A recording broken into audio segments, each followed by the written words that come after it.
So I think this is a perfect segue into our next question. Han Kang's work also deals a lot about Korea's historical wounds and personal traumas. In The Vegetarian, it's about this young woman's choice of not eating meat and then just like quitting being human. And then in We Do Not Part, it also evokes the Jeju massacre in the 40s and 50s.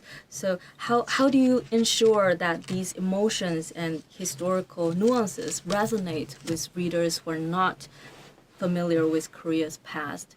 Because I feel like The Vegetarian got so much popularity, as you just eloquently put, is partially because it resonates with the Me Too movement, it resonates with a lot of the feminist voices in the West. So when you're doing something more historical, is that like an extra level of challenge? It definitely was for me, and I think because most of Han Kang's work prior to, I would say, Human Acts and We Do Not Part are the two that are mostly thought about in that category of like historical fiction by her or work that deals with history. Whereas I think her work overall is usually more generally about humanity, right? About what it means to be human and what it means when we give up on being human, or themes of that nature. And the more historical books are kind of outliers in that way. So to translate We Do Not Part, I really only had Human Acts to go on in terms of how do we deal with history in a Han Kang manner. So it was really difficult because it was also history that a lot of Korean people today don't really know or discuss. And then for me, there's like a double layer of like, I'm not Korean, I'm American, I'm much younger than the events of the novel, obviously, and it's not history that I was taught growing up, it's history that I came to learn later. So I felt like I had to do my due diligence by doing extra research into, were there any points in history where the U.S. was talking about what was going on in Korea, so I could use that English that we do have some knowledge of. But unfortunately, as involved as the U.S. was at the time, a lot of that is just not recorded in the history. So a lot of the times I would either have to draw on the Korean terms or maybe kind of make up a language for what was occurring on Jeju. And it felt strange because you would think, you know, English is such a vast language. We borrow so many words from so many other places, but we don't have the language to talk about the kind of procedures that went into place to kind of carry out these massacres on Jeju. So getting the language for that was really hard in the first place. And adding on to that, trying to translate it in a way that the readers would not feel like it was so distant, like these are just foreign terms that don't mean anything to people these days. So trying to find language that still kind of humanized what was happening. So I think in our translation, there were a lot of terms where we had to decide, do we want to go with a more easy to understand approach to translating this, or do we want to kind of keep how odd and foreign and kind of militaristic or like kind of above the average person's understanding some of this language in the Korean was. So in parts, we kind of took both approaches, or we like played around with it throughout. But I think at the heart of it, all of her novels come back to these awful things that humans have survived. And I think that's something that kind of resonates with readers everywhere. And like at some point in history, we all have a case where like we learned about some horrors that were done that have been covered up in the same way that the Jeju massacres had been. So I think it's a more universal idea than we gave it credit for initially. So in translating it, we found I think people can understand or can at least empathize, right, and can feel awful for what happened here, even if they have no idea where Jeju is or what happened, or even that anyone was involved, like who would be alive today. So yeah, it was a challenge for sure, because it's much different from just a straightforward, more emotional narrative that you can just easily convey those emotions to readers. But I do think the historical works at their core are still about her kind of main theme of humanity. So it made it easy to reference her other works while translating. It's wonderful to hear a translator's kind of perception on the process, because I did a little bit of research on Korean literature. So I read this book called Impossible Speech by Christopher Hans Kang. And in that book, he writes about how Han Kang, to some extent, reinvented the language used to describe trauma. Because normally we use the language of redemption, we use the language of testimony, we use clear language to describe the process of the atrocity or the terror, the horror of it.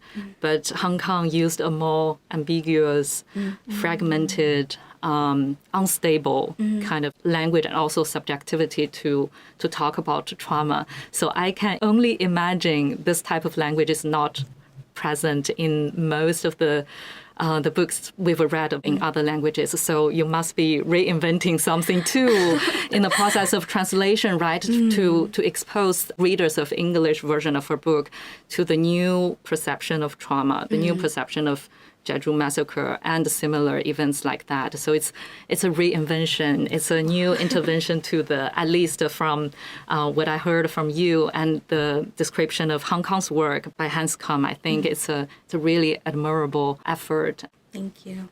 Thank you for doing all this work and bringing these important voices into a bigger audience. So as much as we want to continue talking about Han Kang, I want to move to the next part, which is more about the global interest in Korean women writers. So in the last decade, South Korean women writers, Han Kang, Kim Hye-sun, Kim Ella, whom we also discussed on Sisreads, who's also very popular in China, and others. These writers have gained huge international recognitions. What do you think is driving this global interest? I'm so glad for the interest, first of all. I love that it's a lot of Korean women writers who are getting this global fandom and acclaim. And I think a lot of it has to do with the fact that they are kind of the truth tellers of their generation. Whereas a lot of interest in Korean culture and literature, I think, was stemming first from, K-pop and K-dramas and the Korean wave. So people had this image of Korea, this like really glitzy, like fun, adventurous place. And K-beauty. K-beauty. Like, where else can you go into the Olive Young and get 60 face packs in a night, But I think that image was so cemented in people's minds for so long that when literature started coming out, that kind of called all of that into question, right? It's like seeing what it's like to live in this society from a not glamorous perspective, like from a woman's point of view, in a society that has historically not been so great to women. A lot of these writers deal with like poverty or deal with like being working class or deal with censorship. I know Kim Hye-sun's poetry deals a lot with her time, also a person from Gwangju who grew up in these not so glamorous times of Korea. And so they're writing this really hyper-realist fiction or poetry that deals with the kind of side of Korea that no one would have seen before. So suddenly everything that you know about Korea is getting like thrown out of the window, and these writers are saying something that's really different and really striking a chord, I think, with people. So I think a lot of their success has to do with the fact that they're complicating or kind of like adding some depth to people's existing perceptions of Korea. I think more readers, I hope, are looking forward to that kind of writing and not just, the books that are going to reinforce what they saw in like a K-pop music video or something like that. So I guess you must have translation contracts lined up for you after we do not part. But if you were able to choose one of the other female writers to translate, who would be your first choice? Ooh, this is such a great question. Just one. I can only choose one. You can choose two if you want. That would be great. I'm thinking right away there's a writer called Kim Hee-jin, and she has not been published in English at all, from what I know. But she is writing some really fascinating, like, kind of slice-of-life novels that look at people who I think we could all describe as, like, people with mental illnesses or, like, people kind of living on the margins of society. And these are the people that kind of get left out, I think, of narratives coming out of Korea or, like, whatever's trending. And their characters, I think, that more people would want to read about if they had the chance, but I think publishers are not as willing to take a chance on a kind of like everyday person type of character. So I would love to see a writer like her who's like dealing with these people that we don't talk enough about in society. to get published in English, and I would love to be the person to do it if the opportunity arose. And then yes, I think if I was worried about only having to pick one, but now it's like more stressful to only be able to pick two. Two. Okay. You know too many Korean I know, writers, my brain is so just that full of names right now. But some of them have been published, once or twice in English. But I wish they had a bigger following. Maybe that would be something to say. I'll say Kim Geum-hee is another writer who I actually don't think she's been published in English, like a full book yet. But she writes a lot of novels also about being a woman in Korean society.